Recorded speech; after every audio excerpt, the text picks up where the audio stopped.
Assalamualaikum warahmatullahi wabarakatuh. Bertemu lagi bersama saya Putri Rahayu dari kelas Manajemen 20G dengan nomor NIM 202000080229. Pada kesempatan kali ini, saya akan membahas materi pada bab ke-14 yaitu tentang instrumen keuangan syariah. Investasi diartikan sebagai penanaman uang atau modal dalam suatu perusahaan atau proyek yang bertujuan untuk mengharapkan keuntungan, di mana investasi merupakan kegiatan yang dianjurkan dalam pandangan Islam. Hal ini karena kegiatan investasi sudah dilakukan oleh Nabi Muhammad SAW. Selain itu, akan tercapainya masalah multiplier effect di antaranya tercipta lapangan usaha dan lapangan pekerjaan, menghindari dana mengendap, dan agar dana tersebut tidak berputar di antara orang kaya saja. Lebih dari itu, investasi mendapat legitimasi langsung di dalam Al-Quran dan Sunnah Nabi. Pada era pasar modal, banyak negara muslim seperti Arab Saudi, Iran, Mesir, Pakistan, Malaysia, dan Indonesia ikut mewujudkan berbagai bentuk instrumen-instrumen syariah, ditandai dengan bermunculannya berbagai lembaga keuangan syariah.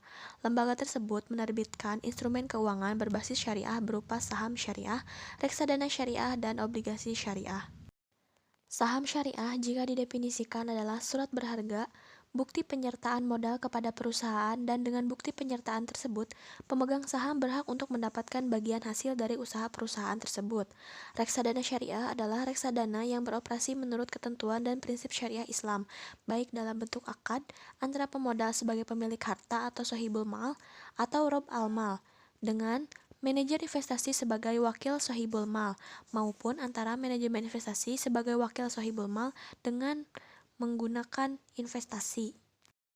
Selanjutnya terdapat ciri-ciri saham syariah. Saham dikategorikan menjadi dua, yaitu saham syariah dan saham non-syariah. Perbedaan ini terletak pada kegiatan usaha dan tujuannya. Saham syariah adalah sertifikat yang menunjukkan bukti kepemilikan suatu perusahaan yang diterbitkan oleh emiten yang kegiatan usaha maupun cara pengelolaannya tidak bertentangan dengan prinsip syariah. Suatu saham dapat dikategorikan sebagai saham syariah jika saham tersebut diterbitkan oleh, yang pertama, emiten dan perusahaan publik yang secara jelas menyatakan dalam anggaran dasarnya bahwa kegiatan usaha emiten dan perusahaan publik tidak bertentangan dengan prinsip-prinsip syariah.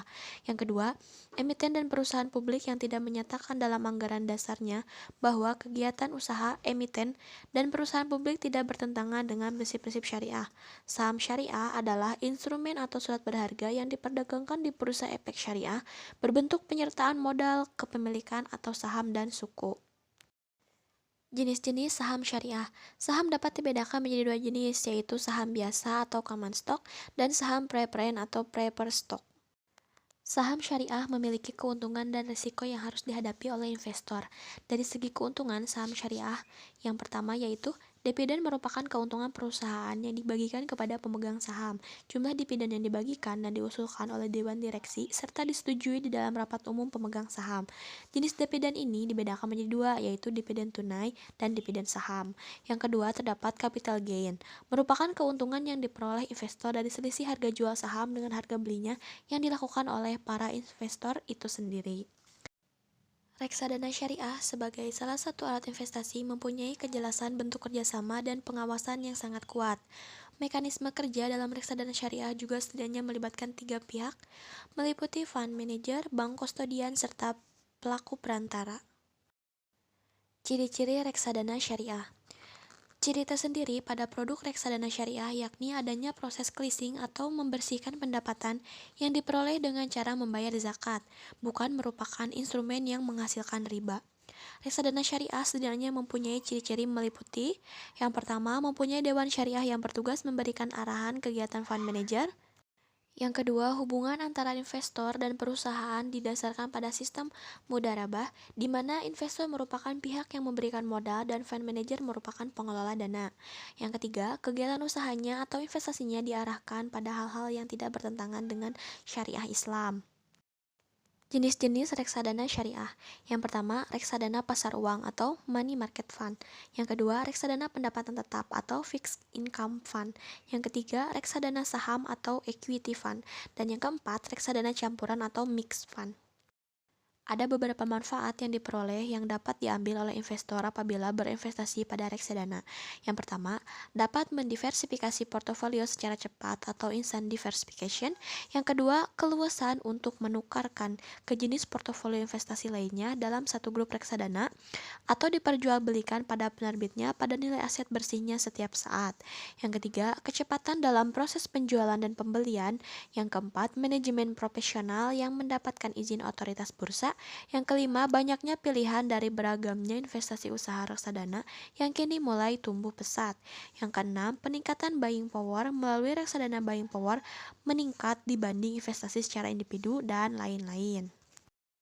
Investasi di reksadana tetap menimbulkan potensi risiko keuangan. Risiko-risiko tersebut yaitu yang pertama, risiko menurunnya nilai aktiva bersih.